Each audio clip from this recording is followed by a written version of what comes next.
우리 할렐루야 샬롬하고 축복하고 인사하는 시간 갖도록 합니다. 저 뒤에 앉은 예지부터 감기 왔대요. 네, 감기 다 나아라 이런 마음을 담아서 축복하고 인사하도록 하죠. 할렐루야 샬롬 샬롬 샬롬 샬롬 샬롬 샬롬 사무엘 샬롬. 하나님 사랑합니다. 여러분 주 안에서 축복합니다. 예, 오늘 제목이 Man's life is not his own. 자기의 뜻대로 자기 인생이 이행되지 않는다라는 내용인데요. 내 걸음을 누구에게 하나님께서 지도해 주신다. 내 걸음을 지도하소서. 이런 부제로 함께 은혜를 나눕니다. 10장 23절에서 25절까지 말씀 잠깐 보도록 하죠. 야외 내가 알거니와 사람의 길이 자신에게 있지 아니하니 사람의 길이 자신에게 있지 아니하니 Man's life is not his own. 걸음을 지도하니 걷는 자에게 있지 않는다. 우리는 우리 마음대로 가는 것 같은데 사실은 그 지도함이 내게 있지 않다.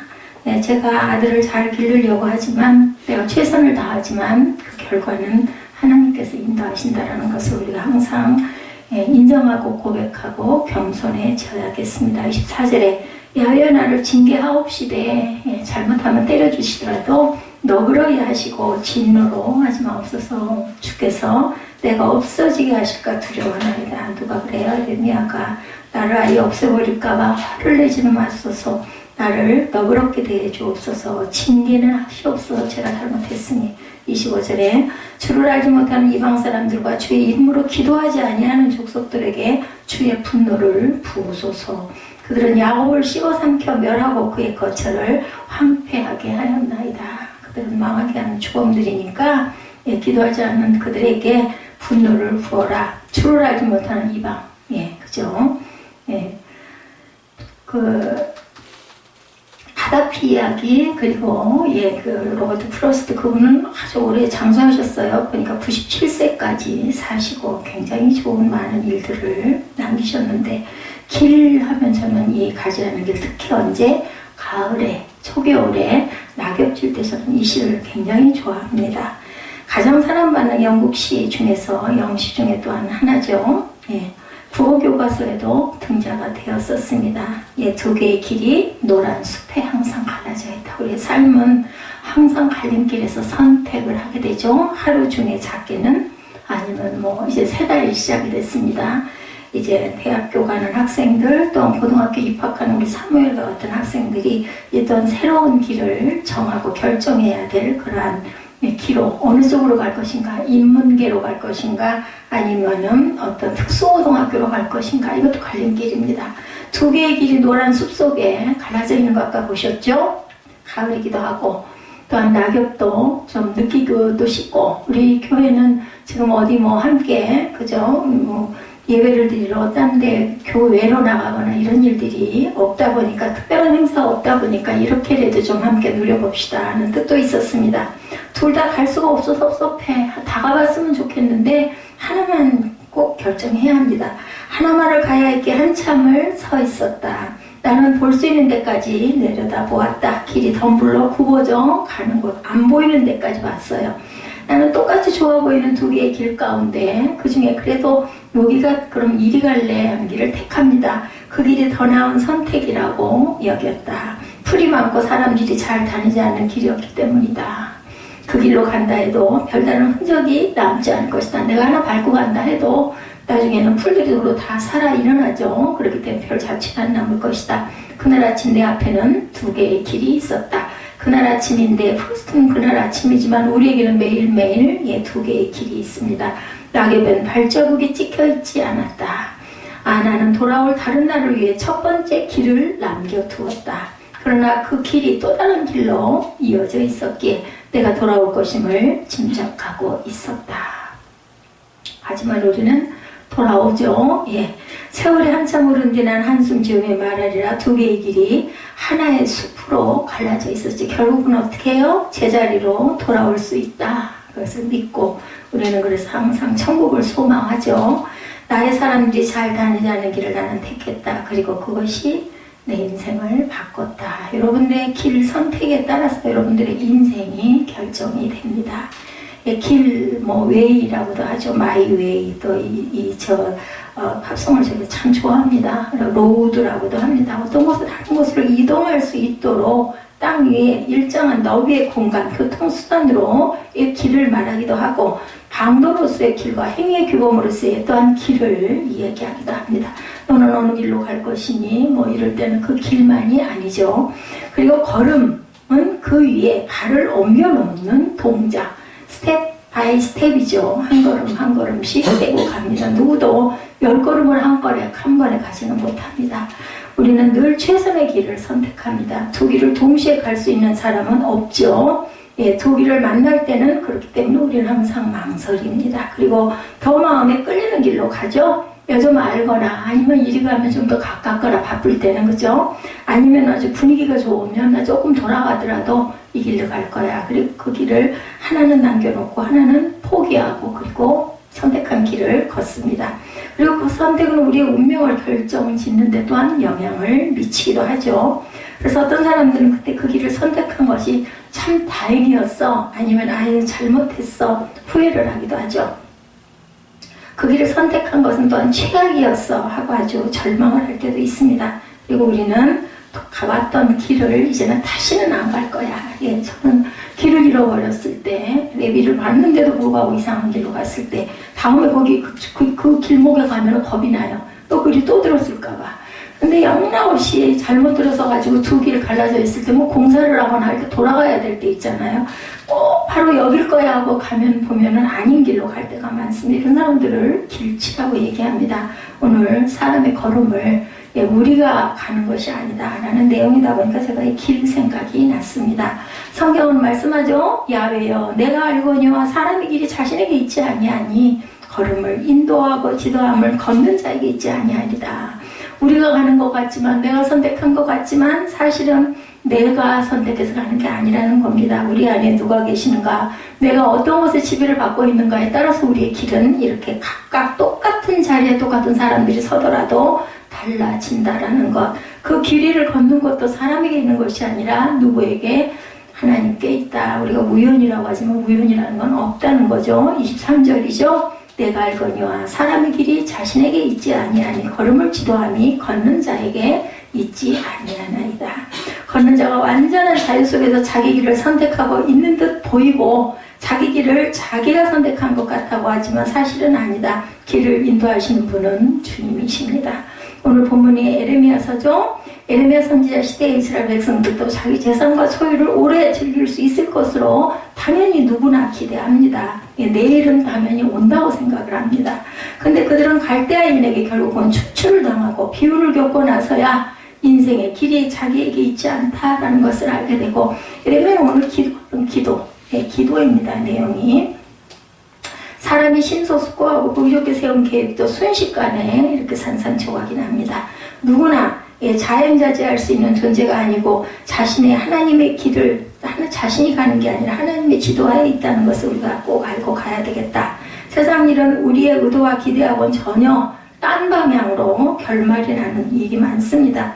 우리의 길의 주인이 우리가 아니라는 것, 내 의사대로만 꼭 그렇게 되어지지를 않는다라는. 그래서 세상이 아주 힘들다라고들 얘기 많이 하죠. 뭐 불가에서는 고해다, 고통스러운 바다다라고도 이야기를 합니다. 그래서 어리석어져서는 절대로 안 되겠다. 내 발 가지고 내가 걷는데 왜 내 맘대로 못 가 하는데, 사실은 보면 나중에 세월이 지나놓고 보면, 그래서 뭐 불혹의 나이라는 이야기도 있고 지천명이라는 이야기들도 있습니다. 내 길과 걸음을 하나님이 주관하시고 인도하시고 지도하고 계신다면 빠른 자라고 먼저 가는 것도 아니고, 그죠? 그래서 올 때는 순서가 있게 왔는데 갈 때는 순서가 없다라는 이야기도 있습니다. 하나님을 알지도 못하고 그 마음에 하나님이 없다고 하는 자들은 그 길을 선택하고 걷기 위해서 길을 안내하고 지도할 수도 없는 것들에게 길을 묻는 어리석은 일을 범하기도 합니다. 그것이 바로 우상이죠. 그래서 길을 묻는 산업, 점치는 산업이 만만치가 않습니다. 우리나라에서 정확한 무속인 통계가 없는데요. 최근 통계에 따르면 무속인 숫자가 50만 명쯤 되고 점집 시장 규모는 연간 4조의 규모로 추정이 된다. 1만 교회, 5만 교회, 거기에 10배네요. 이때 이 통계가 언제적 것인지는 잘 모르겠지만 매출 및 과세 지키기가 힘든 현금 사업이다 보니까 통계가 어렵다고 합니다. 정치뿐만 아니라 인생의 길을 묻는 사람이 찾아가는 것은 정말 많이 다양하다. 온갖 잡신, 그죠? 또한 사람들에게 물어보기도 합니다. 상담하는 곳에도 상담을 찾아가기도 합니다. 종교단체에도 그런 데가 있죠. 그런 또한 심지어는 식물이나 동물들에게도 길을 묻는 일이 많습니다. 잠언 16장 9절에 사람이 마음으로 자기 길을 계획할지라도 그 걸음을 인도하시는 자는 야훼시니라. 하나님은 이렇게 말씀을 하십니다. 내 길을 걷게 하신 분은 하나님이시고 내 길을 또한 지도하시고 내 걸음을 인도하시는 분도 하나님이시다. 내 걸음을 지도해 주시는 이의 지도를 거절하거나 무시하거나 외면하는 일이 있어서는 정말 어리석은 일이죠. 내 길을 지도하시고 인도하신 하나님을 부인하고 다른 곳에 가서 길을 묻는 일들이 없어야 되겠다. 사람의 길과 걸음을 시작게 하시는 분은 하나님, 그리고 그 길과 걸음을 진행하게 하시고 하늘에 이르도록 인도하시는 분도 하나님. 그래서 길을 절대로 잃어버리지 마셔야 됩니다. 하나님이 사람의 걸음을 인도하신다는 말은 모든 유의 무신론, 운명론, 허무론, 미신론, 자연신론, 불가지론을 배격하는 말씀입니다. 그러므로 인생의 길과 인생의 걸음은 필연입니다. 우연이 아닙니다. 맹목이 아닌 목적적이라는 뜻이 됩니다. 허무나 허실이 아닌 허상이 아닌 실상이라는 뜻도 됩니다. 결코 무의미한 반복이 아닌 의미와 내용이 있는 행동적인 삶이다. 그래서 우리가 걸어온 길의 책임은 자신이 결국 지게 되죠. 사람의 걸음은 하나님의 작정된 섭리의 걸음이고 그 걸음을 주신 하나님을 믿고 가는 걸음인 것이고 그 길을 잘 따라가고 길을 잊어버리지 말아야 된다. 내 길에 주님께서는 안내자시고 내 길에 동행자시고 내 길의 결정자이심을 고백하십시다. 내 걸음이 피곤치 않게 해달라고 기도해야 되겠죠? 주님께 길과 걸음을 맡기고 길과 걸음을 위해서 기도하고 간구할 줄 아는 저와 여러분들이 되셔야 되겠습니다. 우리의 길과 걸음을 인도하시는 예수 우리 왕이여. 여러분들 이 찬양 좋아하시죠? 이곳의 좌정하사, 뭐라 그러세요? 다스리라고 합니다. 좌정하사.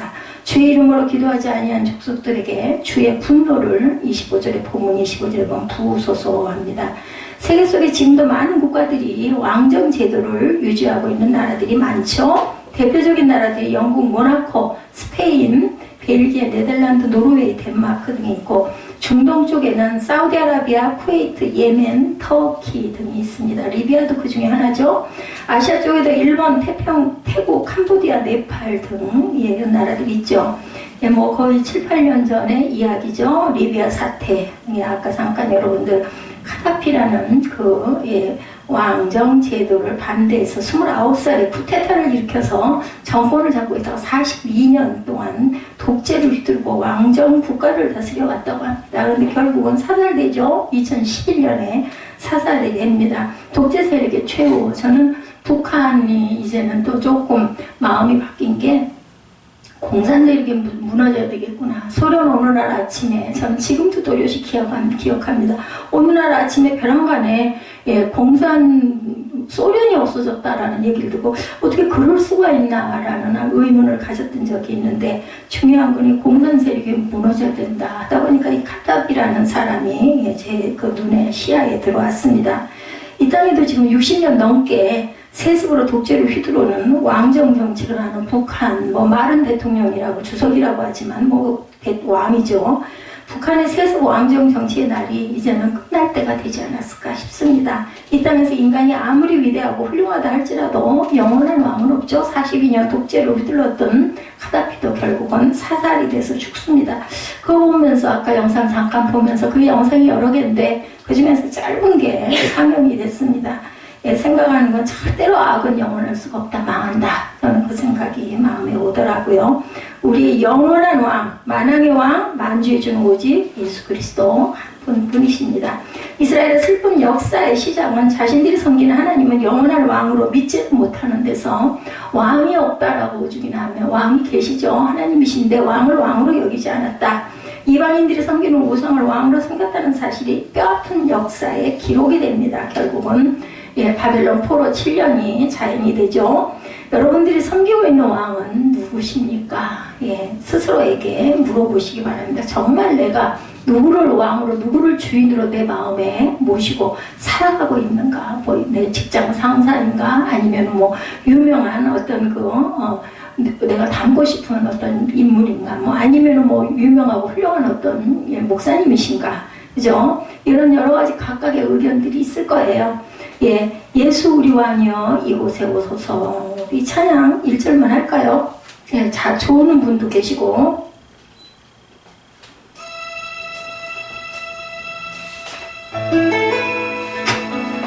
반주 안 해도 돼. 가사를 생각하시면서 우리 1절만 하십시다.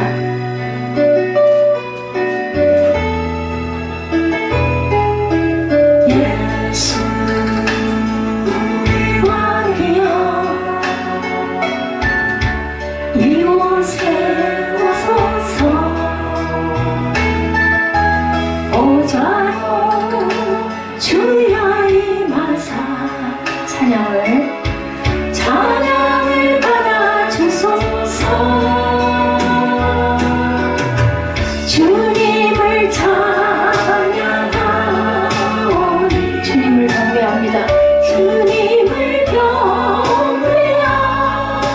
경배하오니. 왕이신 예수여 오셔서 좌정하사 다스리소서. 끝구절 좌정하사 다스리소서. 근데 좌정할 때는 어떨 때 좌정을 하던가요, 여러분들? 아, 오세요 모셔드려야 좌정을 하십니다. 안 모셔드리면 좌정을 안 하십니다. 그래서 좌정하서 여기 앉으셔서 나를 다스려 주옵소서. 여러분들 마음밭에 예수 우리 왕이 앉으시기를 주님의 이름으로 축복합니다. 여러 나라의 길을 배우지 말라고 말씀을 하네요. 예, 야훼께서 2절입니다. 오늘 그 본문 앞부분 우리 전체를 한번 돌아가 봅니다. 야훼께서 이와 같이 말씀하시되 여러 나라의 길을 배우지 말라. 이방 사람들은 하늘의 징조를 두려워하거니와 너희는 그것을 두려워하지 말라. 이방을 섞이지 말아야 되겠죠. 세상 속에 인간들이 주장하는 수많은 진리들이 있는데 그 길을 온전하게 가기 위해서는 여러 나라의 그것들을 두려워하지 말고 여러 나라의 길을 또한 배우지 말라고 말씀을 합니다. 그러나 그 진리, 인간들이 주장하는 수많은 진리는 오직 하나이다. 다시 말해서 사람들이 살아가는 길들이 무수히 많지만 인간이 가야 할 길은 오직 한 길이라고 요한복음 14장 6절에서 말씀하시죠. 예수께서 이르시되 뭐라 그러세요? 내가 곧 길이라고 말씀합니다. 내가 곧 진리라고 말씀합니다. 생명이라고 말씀합니다. 나로 말미암지 않고는 아버지께로 올 자가 없다고 그러시네요. 그러니까 길은 아버지께 가는 그 길, 나로 말미암아 주님을 따라가고 주님을 닮아가고 주님을 내가 모시고 가야 내가 길을 잃어버리지 않는다. 에레미야 선지자는 오늘도 1절에서 이스라엘 백성들에게 제발 하나님의 말씀을 듣고 정신 차려라. 그죠? 이렇게 얘기합니다. 1절에 보니까 여러 나라의 길, 1절에 이스라엘 집이여 여호와께서 이르시는 말씀을 들을지어다. 여러분 들으시기 바랍니다. 들어야 무슨 얘기인지 알고 아이고 그러면 안 되겠다라고 깨닫기도 하죠. 동일하게 저와 여러분에게 주시는 말씀이 오늘 들어라. 예수를 믿고 있고 교회를 다니고 있는 너희들아 제발 이거 안 믿는 사람들한테 하는 소리가 아니에요. 너희들아 섬해라. 그렇게 졸려오면 밖에 나갔다 와. 거기 앉아가지고 팔짱 끼고 거기 숙이고 있지 말라고 얘기를 했지. 뒷자리로 가든지 아니면 유화방으로 들어가든지 바깥에 가서 바람을 쏘이고 오든지 그렇게 해.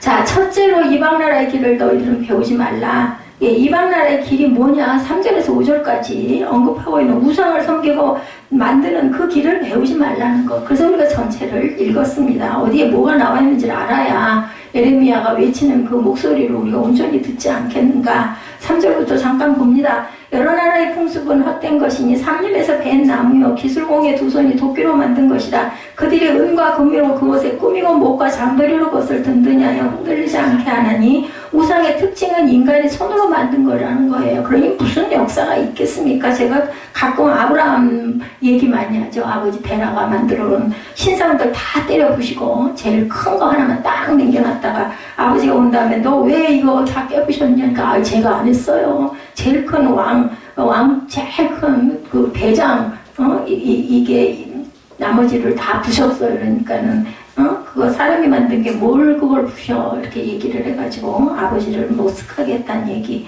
우상은 하늘에서 떨어진 게 아니고 땅에서 솟은 것도 아니고 나무나 돌을 인간이 도끼나 장도리를 사용해서 손으로 다듬어서 만든 형상일 뿐이다. 이런 이방인들의 무주한 짓을 남유다 백성들이 그대로 따라가고 있는 것이 너무나 통탄스럽다. 배우지 말라는 그 길을 담지도 보지도 말라는 겁니다.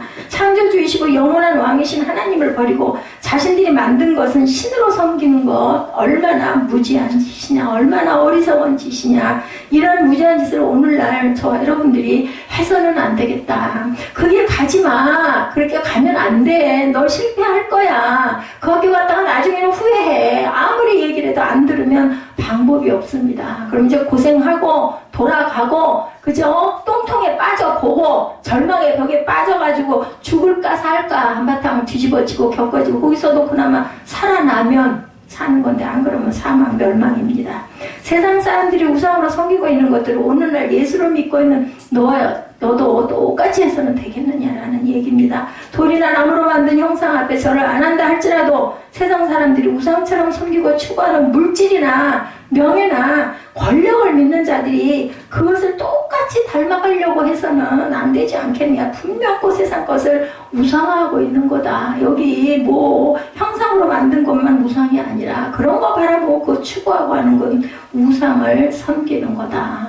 예배, 성찬 이런 거 참석하면 좋긴 한데 어쩔 수 없지 하고 여행 떠나는 것도 그 여행이 결국은 우상으로 들어왔기 때문에 죄송하지만 여행을 갑니다. 아이가 아파서 어떡하나 가지 말아야 될까 말까 하다가 아이고 웬만하니까 가도 되지. 그거는 성찬, 예배, 주일보다도 더 아들이 더 우상이 된다. 딸이 더 우상이 된다. 똑같습니다. 우상이 별게 아닙니다.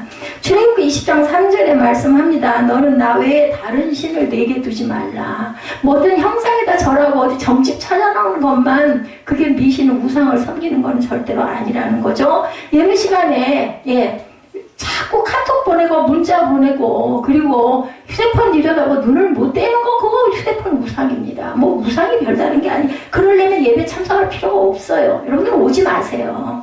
그리고 1부 예배만 드리고 2부 예배 내내 휴대폰 들여다보고 있고 거기 쳐갖고 있을 바에는 여기 성전에 없는 게 오히려 여기에 영적으로 깨끗하고 아름답게 정화시키는 겁니다. 아무리 말을 해도 안 듣습니다. 이제 혼이 나봐야 정신을 차리죠. 그것 때문에 얻어맞았는지도 모르고. 그죠? 우리 마음 안에 하나님 외에 다른 것을 그 위에 올려놓으면 그건 우상이다. 하나님은 우상을 섬기는 자도 멸하시지만 우상도 멸하신다는 것 또한 여러분들이 아셔야 됩니다. 이런 무서운 길을 가지 않기 위해서 우리가 오직 예수 신앙을 외쳐야 하는 것이고 예수 신앙을 가져야 되겠다. 빌립보서 2장 5절입니다. 너희 안에 이 마음을 품으라. 무슨 마음? 예수의 마음이라고 말씀하세요. 그냥 쉽게 간단하게 예수 신앙이라고 제가 표현했습니다. 오직 예수 마음을 가지고 있는 한 세상 사람들이 가는 길을 배우지는 않게 두려워서도 못 배웁니다. 여러분이 성전이시면 여러분 각각 개인이 만약에 나는 성전이야 라고 얘기하시는 분들이면 그건 차마 못하죠. 유혹은 있죠. 견눈질도 좀 한번 해보죠. 나도 좀 저렇게 해도 되지 않나. 뭐 꼭 이렇게 예배 시간에 이렇게까지 할 일이야. 슬쩍슬쩍 나도 좀 그럴 수 있지. 자유로워 보이고 좋아 보이고. 근데 결국 그럴 수 없습니다. 그러시면 안 됩니다. 그 유혹은 사단이 주는 겁니다. 그건 여러분들 물리치셔야 됩니다.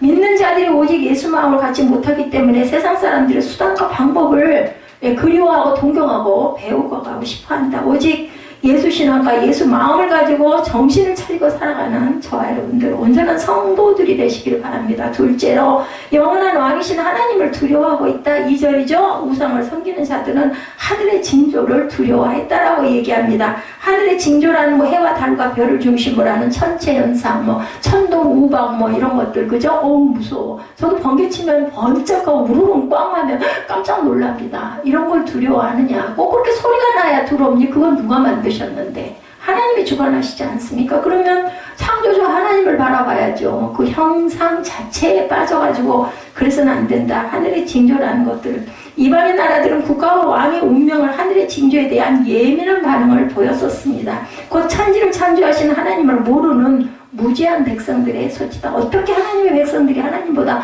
하늘의 징조를 더 두려워할 수가 있느냐. 하나님은 불신하면서 징조들만 무서워합니다. 우리가 벼락 맞으면 어떻게 했는데 뭐라 그래요? 예, 얼마나 죄를 많이 지었으면 벼락을 맞았다 이런 이야기들을 많이 합니다. 그러니까 그 위에는 누군가의 힘이 있다라는 것들을 자기도 모르게 자기 입술로 믿지 않는 사람들인데도 그죠? 벼락 맞아 죽일 녀석 하고 얘기하잖아. 너무나 나쁜 짓을 많이 하면 예, 오늘 이 시대 세상 사람들이야 하나님을 모르니까 두려워하지 않는다 할지라도 하나님을 믿는 자들이 이래서는 안 되겠죠. 하나님을 두려워하지 않는다는 것은 하나님을 믿지 않고 있다는 불신앙. 교회가 예, 저는 요즘에 참 마음이 아픕니다. 주는 교회가 돼야 되는 게 맞아요. 예, 주는 교회라는 교회 이름 있잖아요. 우리 회장 목사님이 설교하시는 게 맨 초입에 그 얘기 하시더라고요. 나도 교회 이름을 주는 교회로 지어야 할 걸 그랬다고. 줘야 예, 성도들이 많이 오고 주고 있어야 목사들도 떳떳하게 막 설교를 하고 그리고 성도들 눈치를 안 보는데 받다 보니까 어떤 목사님은 나는 헌금이고 뭐고 11조고 뭐고 다 필요 없다고 안 줘도 그만이고 주고 나서 어쩌고 저쩌고 참견하고 말 많고 하는 것보다는 그냥 나는 안 받고 말고 내 아들 딸들이 많이 벌어다가 교회에다가 심기 때문에 나는 목회를 자유롭게 할 수 있다. 너무 부럽더라고요. 아들하고 딸 그래서 아들이 신학대학 가겠다고 그러는 걸 하지 말라고 그랬대요. 열심히 해서 돈 벌어다가 이 교회 좀 제대로 좀 세워라. 이렇게 얘기를 했다고. 예, 그것도 제가 부럽더라고요. 예, 이렇게 항상 받다 보니까 제가 눌려가지고, 예, 하고 싶은 말을 마음껏 못합니다. 근데, 예, 제가 이렇게 섰을 때는 목사를 모셔야 돼요. 뭐 누구라고, 무슨 인척의 관계니, 부모의 관계 이런 거 떠나셔야 됩니다. 안 그러려면 이 교회에 앉아 계실 필요가 없습니다. 마태복음 10장 28절이죠. 몸은 죽여도 영혼은 능히 죽이지 못하는 자들을 두려워하지 말고, 그죠? 몸은 죽여도 영혼은 죽이지 못하는 자들을 두려워하지 말고 오직 몸과 영혼을 능히 지옥에 멸하실 수 있는 이를 두려워하라. 조금 어려운 표현입니다. 마태복음 10장 28절입니다. 몸과 영혼을 능히 지옥에 멸하실 수 있는 이를 하나님을 두려워하라는 거죠. 우리가 두려워할 분은 오직 하나님 한 분이다. 하나님은 성경에요. 세상에 그 어떤 것도 두려워하지 말라고 366번을 예, 써놨다고 합니다. 저도 다 세워보지 못했습니다. 성경에 두려워하지 말라는 말씀이 366번을 기록한 것을 센 분이 계시더라고요. 너무나 그 말씀이 좋았대요. 여러분들이 잘 아시는 분이에요. 리차드 윈블란트라는 목사님. 예, 그분이 1967년 루마니아가 공산화될 때 소련군이 쳐들어와서 교회가 박해를 당합니다. 그리고 모든 목사를 죽이고 성도들을 핍박하고 그때 기독교 지도자 리차드 윈블런트 목사님도 붙잡혀서 지하 감옥에 갇혔습니다. 소련으로 붙잡혀 가가지고 18년 동안이나 예, 감옥에 갇혔는데 감옥에서 18년을 있으면서 성경을 읽다가 가장 위로되는 말씀이 두려워 말라라는 예, 말씀이었다고 그래서 세워봤다고 합니다. 감옥에서 뭐 하겠어요. 근데 어떻게 그 불이 있었을까요? 깜깜한 감옥인데도 몇 번이나 나오나 세워봤더니 366번이다. 왜 365가 아니라 366번일까 하다가 깨달은 게 아이고 하나님은 윤달도 기억을 하셨구나 이런 생각을 해서 매일매일 너 두려워하지 말라는 말씀을 하신다라는 거죠. 윈블란트 목사님은 그것도 제가 찾아놨었는데 그 길게 하면은 그죠 여러분들이 힘들어 하신다고 그래서 그래도 가지 않는 길은 하면서 그분에 대한 양력을 좀 함께 보고 싶어서 같이 했습니다. 그리고 예, 독재 그 세력 공산국은 예, 망한다, 무너진다, 악은 멸하게 된다라는 것 때문에 제가 잠깐 예, 그 리비아 그 대통령의 얘기를 잠깐 봤습니다. 윈블란트 목사님은 그런 환경 가운데서도 감옥에서 11초를 드렸다 그러는데요. 아무것도 없죠. 돈 있어야 아무것도 없죠. 정말 조금 나오는 빵 조각을 떼가지고 배고픈 자에게 주고 그리고 또한 그 물 한 모금을 그걸 나눠가지고 10의 1을 떼가지고 예, 물을 마시고 싶어서 목마르하는 자를 주고 그리고 감옥에 있던 그래서 모두 다 자기들도 예수를 믿고 싶다. 그러다 보니까 말씀을 전하다 보니까 아이고 우리도 성만찬을 좀 하면 어때요? 그래서 예, 그 간수에게 떡과 포도주를 조금 부탁을 했더니 세상에 똥과 오줌을 주면서 그걸로 나 보는 데서 성만찬을 하라고 예, 그 칼을 뽑아들고 협박을 했다고 합니다. 윈블란트 목사님은 똥과 오줌으로 성만찬을 했대요. 똥을 가지고 이는 내 몸이니 오줌을 가지고 이는 내 피니 그리고 성찬식을 거행했다고 합니다. 이런 사실이 미국에 알려집니다. 그래서 윈블란트 목사님 석방운동이 일어나서 모금운동을 통해서 소련에게 크게 돈을 주고 미국으로 풀어서 모시고 왔다고 합니다. 미국으로 건너온 윈블런트 목사님은 VOM이라는 단체를 만들고 이 단체는 박해받는 교회들과 기독교인들을 돕고 이들의 박해를 전 세계에 알리는 목적으로 세워진 초교파적 비영리 단체였다고 그래요.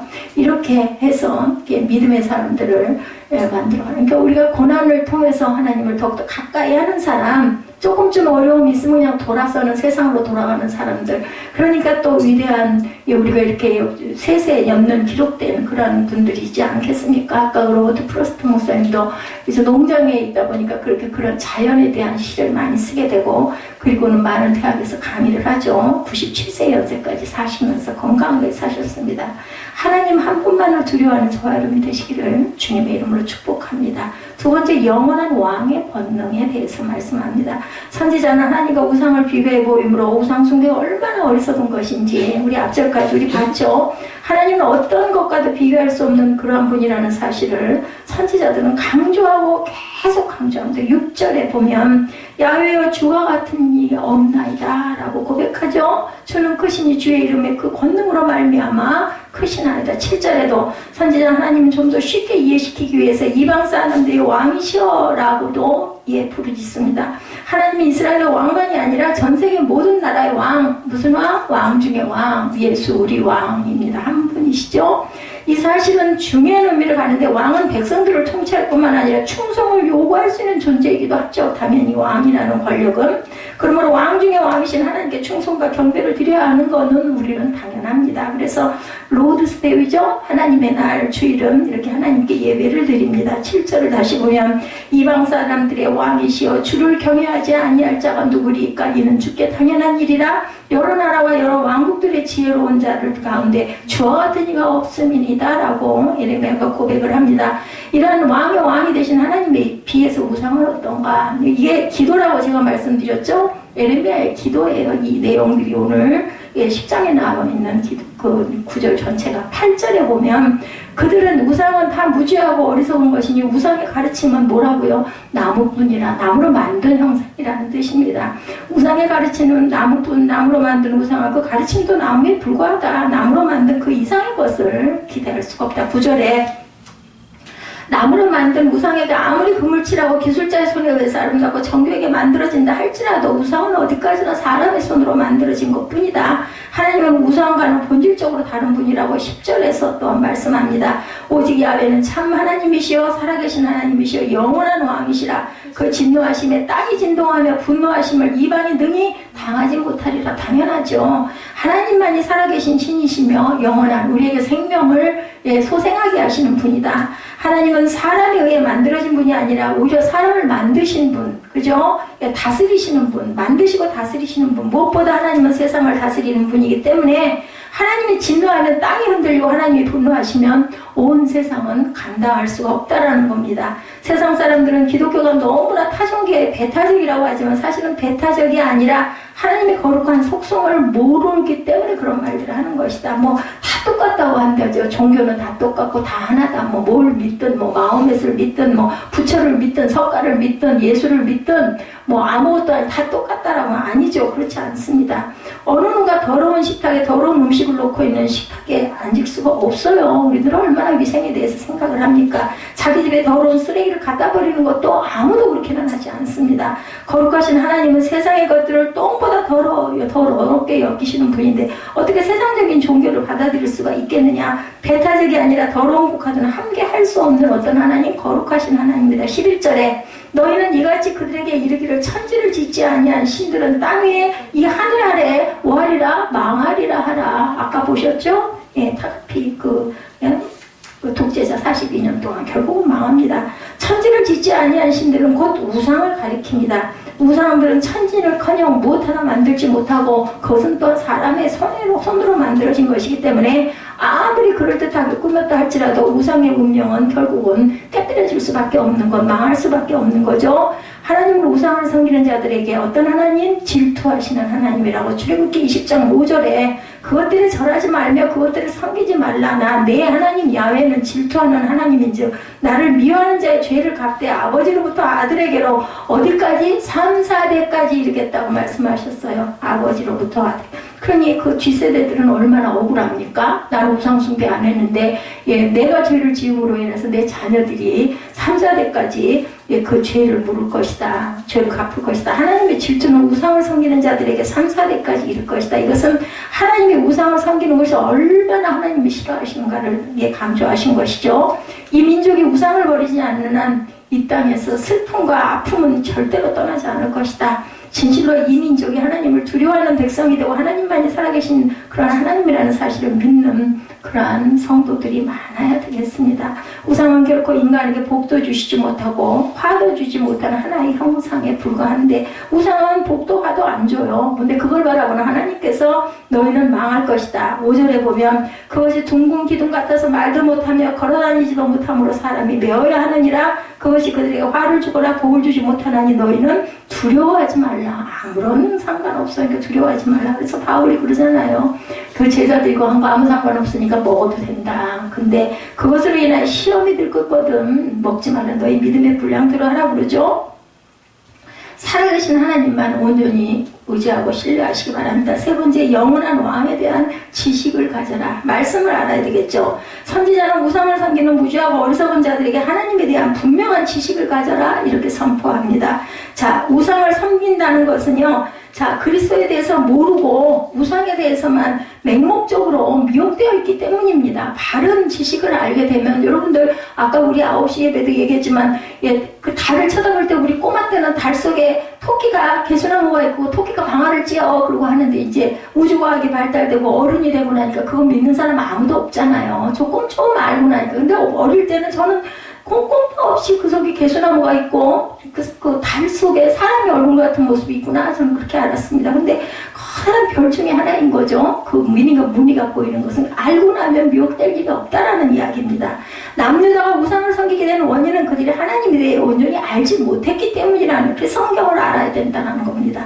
하나님을 알지 못하니까 하나님에 대한 두려움도 없고 하나님의 마음도 알 수가 없다. 우리가 사람과 사람이 사귈 때도 가까워지려면 그 사람 마음을 알아야 되지 않습니까? 그리고 비밀이 없어야 친해집니다. 그래서 사랑하는 사람들끼리는 정말로 비밀이 없죠. 그래서 너도 나도 그냥 우리는 하나다, 합해졌다. 여기 성만찬 의식도 마찬가지인 거죠. 우리 예수님과 하나가 되기 위해서 성만찬에 참석하는 것처럼 절대로 어떤 이상한 궤변은 있어서는 안 됩니다. 부부 사이가 무슨 그런 것 정도는 뭔 상관이야. 묵가고 넘어가고 뭐 내려놓고는 뭐하고 말도 안 되는 개똥 같은 얘기라고 저는 생각을 합니다. 하나 부부는 하나여야 한다. 뭐라고요? 몸도 하나 마음도 하나. 그렇죠. 그래서 일심동체라고 얘기하지 않습니까? 마음이 하나여야 되죠. 3절에 그 세 가지 그 내용을 한번 봅니다. 하나님에 대한 그런 지식을 우리가 어떻게 알아야 될 것인가. 12절 말씀에 그의 권능으로 땅을 지으셨다고 말씀을 하죠. 그의 지혜로 세계를 세우셨다고 말씀합니다. 그의 명철로 하늘을 펴셨다고 말씀을 합니다. 하나님의 권능과 하나님의 지혜와 하나님의 명철입니다. 하나님은 권능과 지혜와 명철로 세상을 창조하셨다고 하죠. 하나님의 권능과 지혜와 명철 앞에 감히 누가 맞설 수가 있겠느냐. 창세기 1장 1절이죠. 태초에 하나님이 천지를 창조하시니라 라고 이렇게 시작이 됩니다. 그 창조를 사람과 동물과 생물을 지어하고 모두가 뭐로? 말씀으로 지었다라고요. 그러니 우리가 말씀을 알아야 되겠죠. 만약에 이 사실을 믿지 않는다면 성경을 읽을 필요가 없어요. 뭐하러 읽습니까? 세상에 어떤 신이 그 무엇 하나 창조한 것이 있겠느냐라는 거죠. 그 G.O.D. 소문자 G.O.D. 그죠? 우상들이 지은 게 없습니다. 그들 신은 사람이 만든 것에 불과한 형상일 뿐이다. 그 다음 알아야 할 사실은 누가 나를 창조했느냐? 여러분들을 생각해 보시기 바랍니다. 그것을 우리가 알아야 됩니다.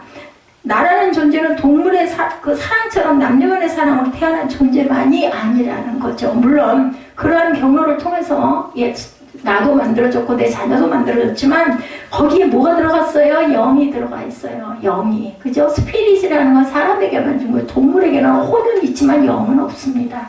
그렇기 때문에 나를 창조하신 분 하나님이십니다. 그것을 깨닫고 창조 중에 하나님에 대한 자가 아는 자가 되어야 되겠다. 다윗은 이러한 사실을 깨닫고 하는 말이 신묘막측하다라고 고백합니다. 139편이죠. 시편 13, 4절에 증거합니다. 주께서 내 내장을 지으시고 나의 모태에서 나를 만드셨나이다. 내가 주께 감사하오면 나를 지으심이 심히 기묘하심이라. 주께서 하시는 일이 기이함을 내 영혼이 잘 아신다 합니다. 세상을 창조하시고 나를 창조하신 하나님을 알 때 이것은 참으로 놀라운 비밀을 깨달은 것이다. 이 놀라운 비밀을 깨닫고 믿음으로 살아가는 자들에게 하나님은 또 다른 하늘의 비밀을 가르쳐 주신다.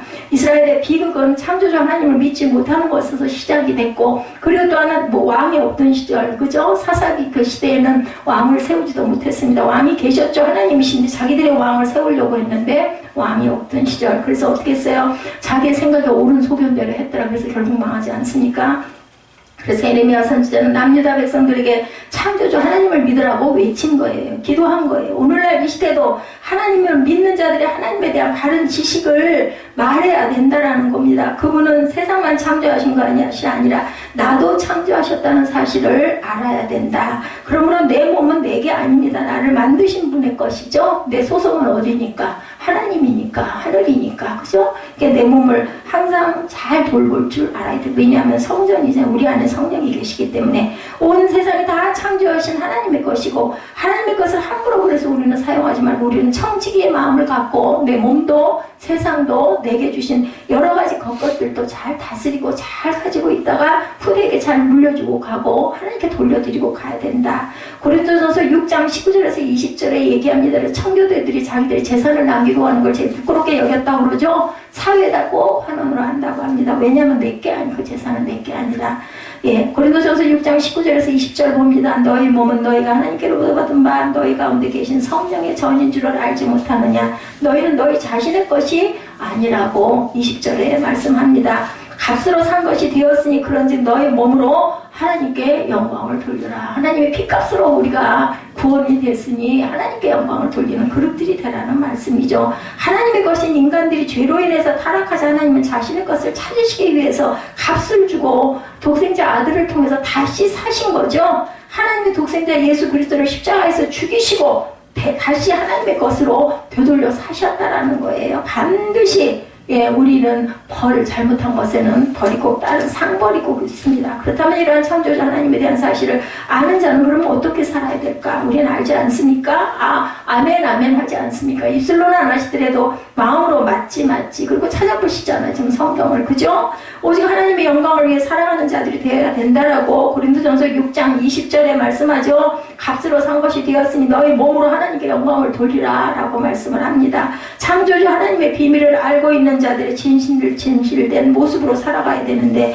내 것은 아무것도 없고 내 몸까지도 내 목숨까지도 하나님의 것임을 우리가 깨닫고 고백하며 살아가는 저와 여러분들이 되셔야 되겠다. 하나님은 누구신가? 만물을 주관하시는 분이다. 나는 내게 아니다. 그리고 하나님께서 만물을 주관하시는 분이다. 하나님은 천지 만물을 창조하셨을 뿐만 아니라 뭐 하신 분이다? 주관하시는 분이다. 13절에 그가 목소리를 내신즉 하늘에 많은 물이 생기나니 그는 땅끝에서 구름이 오게 하시며 비를 위해서 번개치게 하시며 곳간에서 바람을 내시거늘 사람마다 어리석고 무식하도다. 은장이마다 자기의 조각한 신상으로 말미암아 수치를 당하는 이는 그가 부어 만든 우상은 거짓이고 그 속에 생기가 없습니다. 그것들은 헛것이요 망령되에 만든 것인 줄 징벌하실 때 멸망할 것이나 야곱의 분깃이니 같지 아니하시니 그는 만물의 조성자여 이스라엘은 그의 기회에 봐라. 그 이름은 만군의 야훼시라.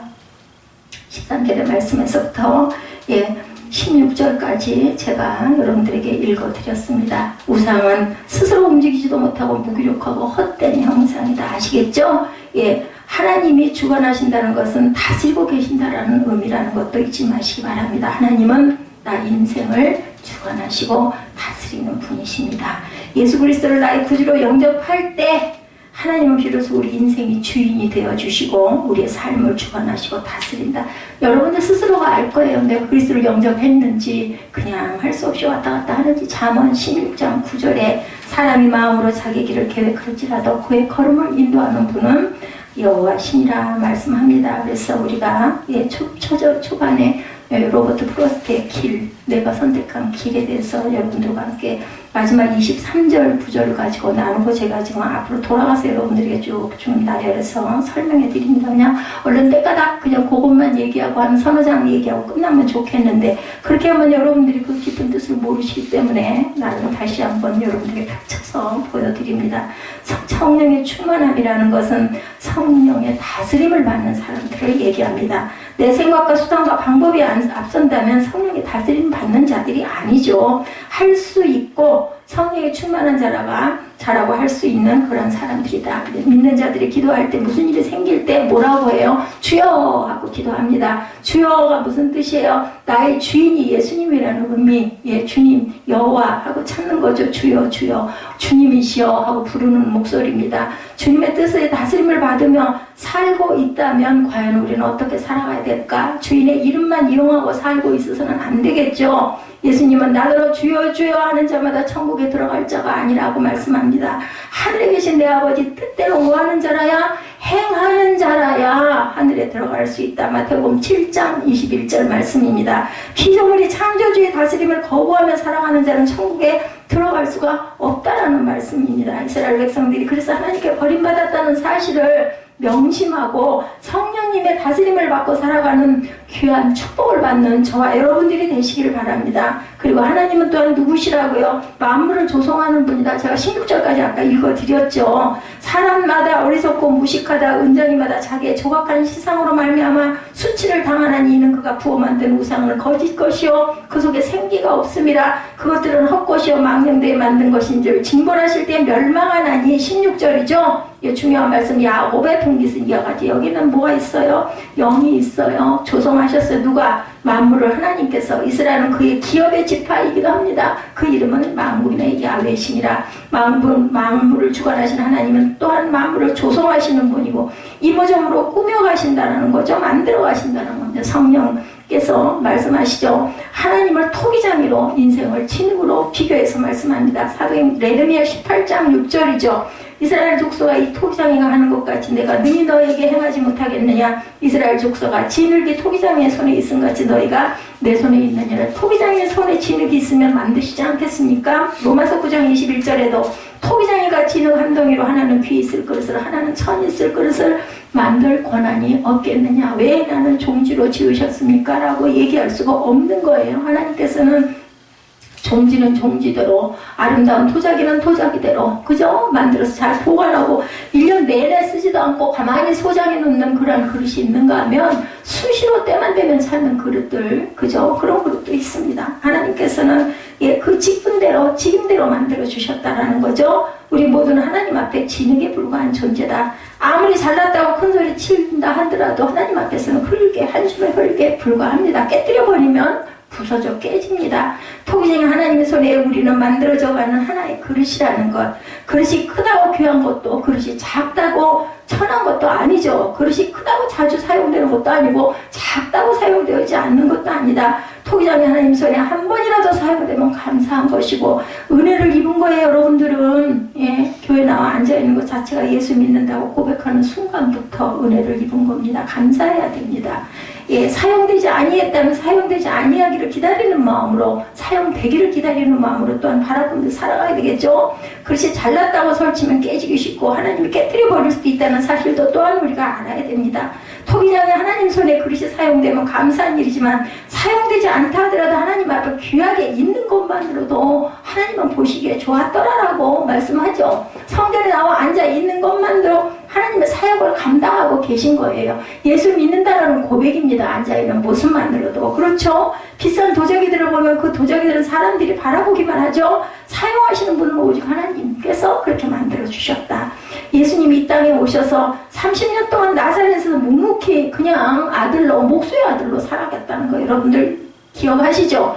사도 바울도 다메섹 도상에서 어땠어요? 예수님을 뵙죠. 그 영광의 광채를 보고 눈이 멀었다가 눈이 떠지고 3년 동안 광야에 나가가지고 예수님을 다메섹 도상에서 체험하는 후에 3년 동안 아라비아의 광야에 있다가 예루살렘에 돌아왔지만 예수님은 바울에게 예루살렘에서 복음 전하는 일을 허락하지 아니하시고 고향 바사로 내려가서 여러분 무려 10년 동안이나 묻혀서 뭐 했겠어요? 성경 받겠죠. 예배 드렸겠죠. 이렇게 하고 있다가 누구에 의해서? 바나바에 의해서 발탁이 되어서 올라와가지고 예루살렘 교회에서 설교하기 시작하고 그리고 나서부터 뭐 했어요? 교회들을 세우러 소아시아로 전도여행을 떠나기 시작합니다. 그러니까 10수년이 안 걸리고 하나님 사역을 감당할 사람은 없습니다. 지금도 신학교 가가지고 공부하면 그죠? 신학교 4년 뭐 목사 되고 또한 사역하고 3년 그래서 10년 이상이 돼야 목사 안수를 받는 게 그게 뭐 그렇게 오래 걸리는 일은 아니다.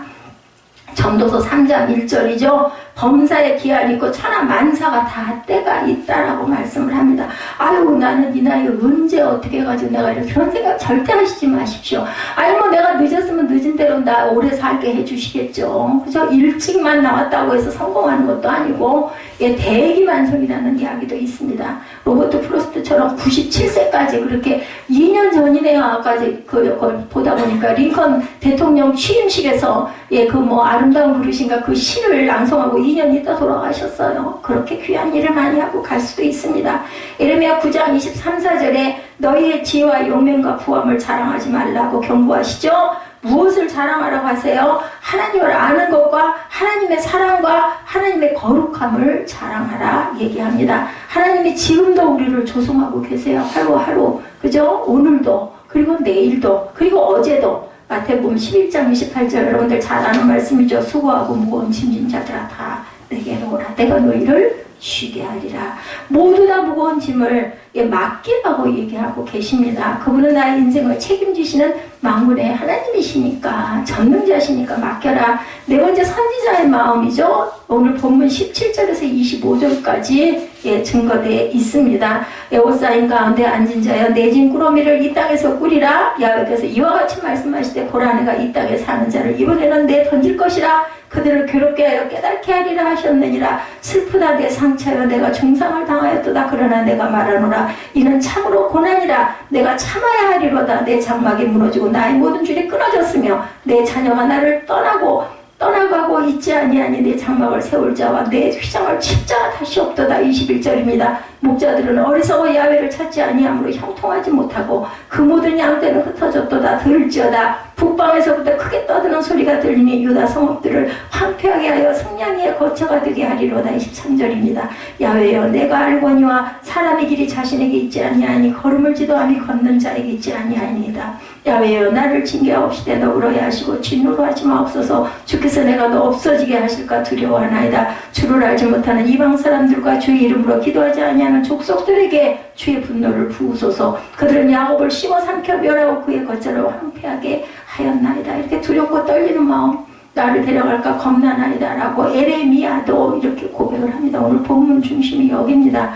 위는 쭉 제가 여러분들에게 구원해서 설명드렸죠. 하나님만이 어떤 왕? 영원한 왕 예수 우리 왕이시여 우리 인생을 주관하시고 다스리시고 책임지시는 분이시라고 외쳐도 남유다 백성들은 꼼짝을 않습니다. 제가 여러분에게 이렇게 외쳐도 아이고 얼른 안 끝나나 하면은 그 상태에 있다라는 것을 생각하시기 바랍니다. 패역한 남유대 이 말 하나님의 심판을 선지자는 4가지로 말씀하죠. 9장에서도 선지자에 통한 탄식 소리가 있었는데 오늘 본문에도 마찬가지로 탄식을 하죠. 17, 8절에 이것은 곧 남유대의 멸망을 선포하죠. 보라 내가 이 땅에 사는 자를 이번에는 내던질 것이라 그들을 괴롭게 해버리리라고 말씀합니다. 예레미야 6장 14절에도 예루살렘은 멸망되지 않을 것이라고 했는데 그들은 평강하다 누가? 거짓 선지자들이. 그러므로 선지자의 선포는 그들에게 충격적으로 예레미야 선지자 선포는 너무나 충격적이고 너무 무서워 너무 싫어. 그래가지고 결국에 예레미야를 죽이죠. 그들을 괴롭게 하여 깨닫게 하리라 이렇게 얘기를 하니까 싫습니다. 그냥 평강하다라고 거짓 선지자들 다 얘기하면 네가 뭐야 이런 거죠. 마지막 때 심판은 깨달을 수 있는 기회가 없어요. 여러분들 깨달을 수 있는 기회는 바로 지금입니다. 절대로 잊지 마시고 마지막 때를 위한 준비를 해야 되겠다. 남유다가 짐을 준비해야 한다면 우리는 믿음을 준비하고 그죠? 성령의 기름을 준비해야 되겠다. 7년 대환란이 들어서면 이런 믿음과 성령의 기름을 준비하기가 심히 어렵고 심히 힘들고 결국은 뭐 해야만 천국 가요? 순교해야만 갑니다. 계시록에 나타나 있습니다. 첫 번째, 그죠? 전부 다 구원받은 자들은 무덤에서도 일어난다고 그랬어요. 변형된 몸으로 영으로 하나님께 갑니다. 살아있던 자도 하나가 맷돌을 돌리다가 한 사람은 데려가고 한 사람은 그 자리에 있고 밭에서 김 매다가 한 자는 데려가고 한 자는 그 자리에 있고 잠자다가도 누구는 데려가고 누구는 그대로 자고 있고 얼마나 무섭습니까? 에이 그런 게 있겠어? 그러면 안 되겠죠. 다섯 처녀의 모습도 여러분들 너무나 잘 아시죠. 그날을 위해 슬퍼하는 자가 되리라 라고 말씀을 합니다. 기름과 등을 든 자들이 돼야 됩니다. 19절에서 20절이죠. 19절에 내가 중상을 당하였도다. 참으로 고난이라 내가 참아야 하리라. 이때가 온다라는 거예요. 선지자의 고통은 그저 막연한 심정적 아픔이 아니라 칼에 맞아 중상을 입은 것처럼 고통스럽다. 20절에도 보면 내 장막이 무너지리라고 이렇게 표현하고 있습니다. 당시에 남유다의 멸망이 몇 년에 왔다고요? 40년 후에 왔어요. 그런데 에레미야 선지자가 이토록 실제적으로 당한 아픔처럼 아파하는 것은 하나님의 말씀을 믿기 때문에 그리고 정말로 두렵고 떨림으로 받았기 때문이죠. 하나님의 말씀을 반드시 이루어질 것으로 믿었기 때문에 선지자의 마음이 이토록 아픈 것이다. 오늘날 이 시대의 마지막 날을 위해 슬퍼하는 자들이 과연 얼마나 있을까요? 창세 이래로 볼 수 없는 환난 앞에 죽어가는 사람들의 모습을 보면서도 애통하며 슬퍼하는 자들이 없습니다. 그냥 뭐 자연의 현상이려니 아이고 뭐 배가 고파가지고 가난한다라니까 죽었지 이렇게 생각을 하는데 우리 주변에서 정말 막 그냥 뭐 여러분들 휴대폰 잘 보시잖아요. 잠깐만 쳐도 그런 사건들이 비일비재로 일어납니다. 왜 슬퍼하는 마음을 갖지 못할까? 예, 이것은 말씀을 믿지 못하기 때문이다. 설마 무슨 그런 일이 있겠어? 나하고는 상관이 없어. 이렇게 생각하기 때문이죠. 그날은 반드시 올 것이라고. 마태복음 24장 35절입니다. 천지는 없어질지언정 내 말은 없어지지 아니하리라. 그렇다면 제가 제 얘기를 하는 게 아니라 성경을 근거로 증거하기 때문에 하나님의 말씀은 절대로 없어지지가 않고 1.1획도 변함이 없다고 말씀하죠. 셋째로 어리석고 무지한 자들이 되지 말아라. 21, 2절입니다. 21절에 목자들은 어리석었다고 말합니다. 어리석음이 뭐라고요? 하나님을 찾지 않은 것이 안 찾는 것이 어리석고 무지하다. 당시의 종교 지도자들은 하나님을 절대로 찾지 않았습니다. 양떼들은 백성들을 의미하는데 어리석은 목자들의 가르침을 받은 자는 흩어질 수밖에 없습니다. 무엇으로 흩어버리시겠다고 22절에 보니까 북방에서는 세력으로 바벨론 세력으로 그들이 그렇게 믿었던 예루살렘 성이 황폐케 될 것이다. 그대로 이루어졌습니다. 예루살렘 성전은 폐허가 돼버리죠.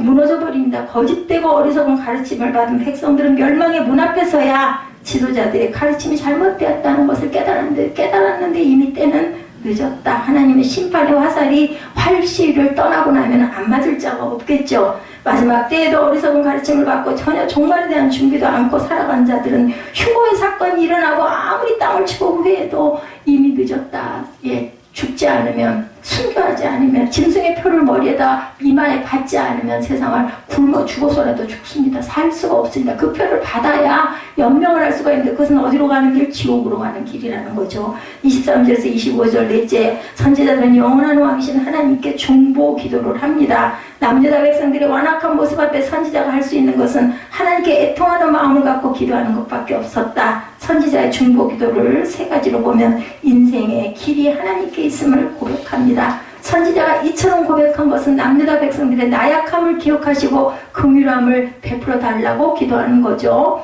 죄악으로 가득 찬 남유다 백성들은 하나님의 심판을 받을 수밖에 없습니다. 예수님도 누가복음 23장 34절에서 첫 번째 기도죠. 아버지여 저들의 그 무지한 것들을 사하여 주옵소서. 자기 하는 것을 알지 못하나이다 라고 얘기했습니다. 하나님의 사랑으로 깨닫지 못하고 말씀으로 깨닫지 못하는 어리석고 무지한 자들에게 받을 수 있는 것은 하나님의 긍휼밖에 없다. 24절이죠. 두 번째로 하나님의 은혜를 간구합니다. 선지자는 징계를 면해달라고 기도하지는 않았죠. 그것은 하나님의 공의에 맞지 않기 때문에 남유다 백성들의 죄악을 생각할 때 절대로 그냥은 안 되겠으니까 그렇게 기도를 했죠. 남녀다의 죄를 자신의 죄처럼 기도합니다. 긍휼히 여겨달라고, 다 죽이지는 말아달라고. 예수님도 십자가에서 엘리 엘리 라마 사박다니 이렇게 고백합니다. 나의 하나님 어찌하여 나를 버리시나이까. 예수님은 모든 인류의 죄를 십자가에서 몸소 감당을 하시죠. 오늘도 이 시대의 타락 앞에 세상을 비판할 것이 아니라 나의 죄 때문임을 깊이 깨닫고 하나님의 은혜를 간구하는 저와 여러분들이 되셔야 되겠죠. 예, 14절에 나를 징계하옵시되 너그러이 하시고 진노로 하지 마옵소서. 주께서 내가 없어지게 하시고 나를 아주 죽이실까 겁이 납니다. 마지막으로 뭐라고 25절에 하나님의 백성들은 미혹한 세력들을 멸하여 달라고 기도를 하죠. 예, 남자와 백성들을 타락게 만들어 우상을 섬기고 한 미혹하는 세력들에게 하나님의 분노를 부어달라고 얘기합니다. 예, 이방 사람과 주의 이름으로 기도하지 아니하는 족속들에게 주의 분노를 부으소서. 그들은 야곱을 씹어 삼켜 멸하고 그의 것처럼 황폐하게 하였나이다. 배후의 악한 사단의 세력들이 이렇게 있으니 그들을 미워하고 저주해라. 에베소서 6장 12절이죠. 우리의 씨름은 혈과 육을 상대하는 것이 아니요 통치자들의 권세와 어둠의 세상의 주관자들과 하늘에 있는 악한 영들을 상대함이라. 사단입니다. 우는 사자처럼 삼킬 자를 찾아다니고 있는 어둠의 악한 사단의 세력들과 싸우는 자들이 되시기를 주의 이름으로 축복합니다. 그러기 위해서는 우리는 주님께 성령의 능력을 충만하게 받아야 되겠죠. 선지자의 애끓는 호소에도 불구하고 남유다의 그 백성들은 어리석은 길을 돌이키지 아니해서 영원한 왕을 버린 남유다의 비극은 이제는 돌이킬 수 없는 길이 되고 말았다. 예, 우리가 두 갈래의 길이 있을 때 어떻게 해야 된다고요? 한 길을 찾아가고 결국은 그 길은 하나이다라고 하죠. 주님 앞에 돌아올 수 있는 길은 예수밖에 안 계시다라는 거 제가 아까 증명해 드렸죠. 인류의 역사상 예수 외에 누가 사망 권세를 이기고 부활한 사람은 없습니다. 누구도 예수 외에 자신의 죽음을 이긴 자가 없다라는 것. 예수 그리스도만이 우리의 주인이시고 우리의 구원자시고 영원한 왕이심을 믿고 살아가고 귀한 복을 받으시는 저와 여러분 되시기를 주님의 이름으로 축복합니다.